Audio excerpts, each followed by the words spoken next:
Ikiwa zimesalia siku mbili kutamatisha sikukuu za mwisho wa mwaka, yani Christmas, hii leo Jumanne ya tarehe 23 mwezi wa 12, nimetembelea katika chuo cha uandishi wa habari na utangazaji Dodoma, maarufu kama Domeko.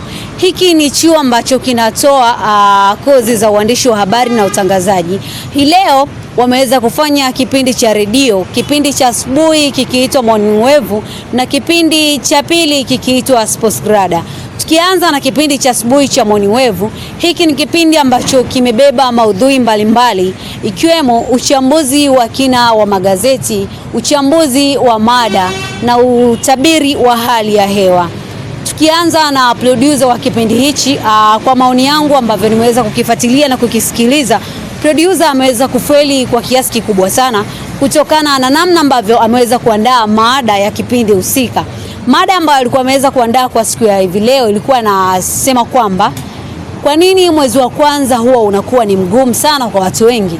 Mada hii ilikuwa ni mada nzuri sana kwa upande wangu kwa namna ambavyo nimeisikiliza, lakini kwa namna ambavyo wameweza kuizungumzia wamefanya mada kuwa mbaya, kwa sababu hawakuwa wamejiandaa kwa kina kuweza kutuhabarisha zaidi kuhusiana na undani wa mada hiyo. Kwanza tungeweza kujua kwamba mwezi wa kwanza huwa upoje, mwezi wa kwanza una ugumu gani. Wao wameshindwa kutuambia ugumu wa mwezi wa kwanza upoje na ni kwa nini mwezi wa kwanza unakuwa mgumu. Mada hii ilikuwa ina upungufu wa vitu vingi. Kwanza, wao hawakuwa na taarifa za kutosha, lakini pia hawakuwa na maoni ya wananchi. Wananchi ambao ndo wanaujua mwezi wa kwanza unakuwa mgumu kwao, kwa sababu ukiwa studio haujizungumzii wewe peke yako, unazungumzia pia wananchi ambao ndo wasikilizaji wako. Wao hawakuweza kubeba maoni ya wananchi juu ya swala zima la mada yao. Haya ambayo imefelisha mada yao kiukubwa zaidi, imewafanya waonekane kwamba hawakujiandaa vizuri kwenye mada hiyo.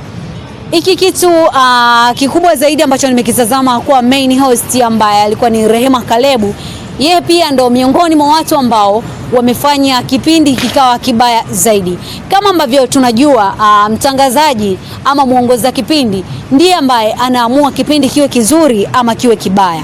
Rehema Kalebu ndiye alikuwa anaongoza kipindi cha Morning Wave. Yeye ndiye ambaye ameweza kuchangia kipindi kuwa kibaya kwa kiasi kikubwa.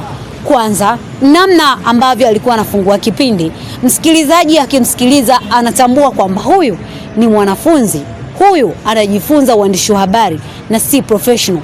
Ni sawa, Dodoma Media College ni chuo cha uandishi wa habari kwa wanafunzi, lakini unapokuwa redioni msikilizaji anakutambua kama mtangazaji mahiri.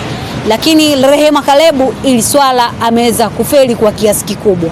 Mtu akimsikiliza anajua kabisa kuwa huyu si professional. Mbona ana utofauti mkubwa na watangazaji waliopo redio kubwa kama Crown, Wasafi na redio zingine nyingi.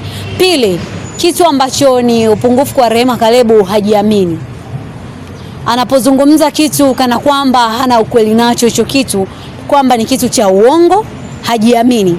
Hali ambayo inamfanya msikilizaji kuwa na mashaka kwa mtangazaji. Je, hichi kitu anachokizungumza amekifuatilia, ana ukweli nacho ama vipi? Swala jingine ni namna anavyolinki mada, kuilinki kwa maco-host wake aliokuwepo nao studio. Imekuwa ni changamoto kubwa sana ambayo inamsumbua Rehema Kalebu, haswa kwenye kipindi cha hii leo asubuhi. Swala jingine ni swala zima la matamshi. Namna ambavyo anatamka bado kwake ni changamoto. Ana maneno machache sana ya kufungua kipindi, hayaridhishi. Na maneno yake anayotumia kufungua kipindi ni maneno ambayo hayana ubunifu, kwa maana ya kwamba ni maneno ambayo yamekalilika kwa kila mtu akisikia. Kwa mfano, karibu katika kipindi chako cha asubuhi cha Morning Wave, msikilizaji wa Domeko FM. Hili ni neno ambalo limezoeleka. Kila mtu ambaye anafungua redio anatumia neno karibu msikilizaji. Inabidi aje na utofauti ambao utaweza kumtengenezea professional yake kuwa nzuri na kumvutia zaidi msikilizaji wa redio. Kitu kingine ambacho nimekitazama ni kwa maco-host ambao walikuwepo nao studio Rehema Kalebu. Namna ambavyo walikuwa wanafafanua mada, ni dhahiri kwamba hawakuwa wanaijua kiundani zaidi mada yao ilikuwa inataka nini. Hawakujua focus na kitu gani kwenye mada. kipi cha kuzungumzia, kipi cha kuacha, kipi cha kumfanya msikilizaji aweze kuchangia. Hawakumpa kabisa nafasi msikilizaji kuchangia kutokana na namna ambavyo walivyokuwa wanazungumza. Ni sawa walitaja namba ya simu, lakini kutokana na vile ambavyo wamezungumza msikilizaji hakuwa na uwezo wa kuchangia chochote. Swala hilo ukiangalia kama mtangazaji, Dodoma Media College ni miongoni mwa chuo ambacho kinatoa watangazaji bora sana, wakiwemo watangazaji walioko redio mbalimbali.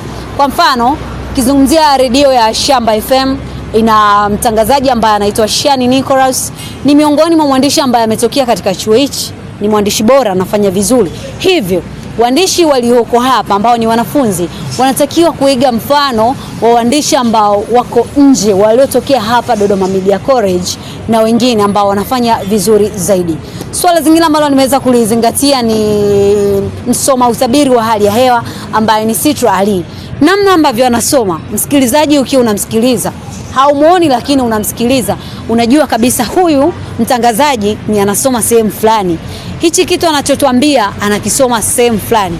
Hili ni kosa kubwa sana kwa mtangazaji wa redio kujulikana kwa msikilizaji kwamba unachokizungumza unakisoma haukitoe kichwani. Msikilizaji anaamini ya kuwa kile kitu unachokizungumza wewe umekifuatilia, unakijua, unakitoa kichwani, haukisomi sehemu yoyote. Lakini Sitra Ali namna anavyosoma anajulikana kabisa. Mfano, karibu katika utabiri wa hali ya hewa, msomaji ni mimi, yani hana ile tuseme jicho la tatu. Akisoma kitu anaona neno la mbele, sawa, hali ambayo inaweza kuvutia zaidi. Inabidi boreshe kwenye swala hilo la usomaji. Ni miongoni mwa watangazaji ambao wana sauti nzuri sana na atakuja kuwa mtangazaji chipkizi mwenye kipaji kizuri, mwenye sauti nzuri pia. Tukiachana na kipindi hicho cha asubuhi ambacho ni Morning Wave, kipindi kingine ambacho kilianza majira ya 2:30 mpaka 3:30 ni kipindi cha michezo, wao wanakiita Sports Radar. Mwongozaji wa kipindi hicho ni mimi. Nilikuwa mimi Teddy Nyokingwa Kibrazil Bent Faustin, ndiye ambaye nilikuwa nikiongoza kipindi ambacho producer alikuwa ni Carol Alfred. Wachambuzi wa zamu pia Carol alijirudia kwenye uchambuzi, Michael Abdara pia alikuwa ni mchambuzi, Johannes. Namna ambavyo nilifungua kipindi, moja kwa moja nilifeli kwenye swala zima la kucontrol mitambo. Kwanza tuliplay jingo ambayo haikuhusiana na kipindi cha michezo. Pili, nilikuwa na pressure kubwa sana. Msikilizaji akinisikiliza anajua kabisa sikuwa na maandalizi ya kutosha, hali ambayo inapunguza sifa kwa mtangazaji ambaye anatamani kuja kuwa mtangazaji mahiri. Unabidi ujiandae, lakini kipindi cha sports hakikuwa na maandalizi mazuri. Namna nilivyofungua, namna ambavyo nilikuwa naendesha mitambo, hali ambayo ilipelekea mwanzo wa kipindi kuonekana ni kipindi ambacho kimekuwa kibovu. Lakini muendelezo wa kipindi, kwa maana ya kiini cha kipindi, katikati ya kipindi nikimaanisha, kipindi kiliendelea kuwa vizuri kwa namna ambavyo nilikuwa introduce mada ambazo tulikuwa tunaenda kuzizungumzia, namna ambavyo nilikuwa nikiwa linki wachambuzi, namna ambavyo nilikuwa nikitoa maswali kwa wachambuzi. Alikuwa ni maswali ya mitego, maswali ya kimichezo, maswali yenye maana. Hichi ni kitu pekee ambacho nilichofanikiwa kukifanya vizuri kwenye kipindi cha hivi leo. Nikija kwenye swala zima la wachambuzi wangu wa siku ya hivi leo, hakuweza kuniangusha kabisa ndani ya Sports Radar 106.6 kwa Domeko FM.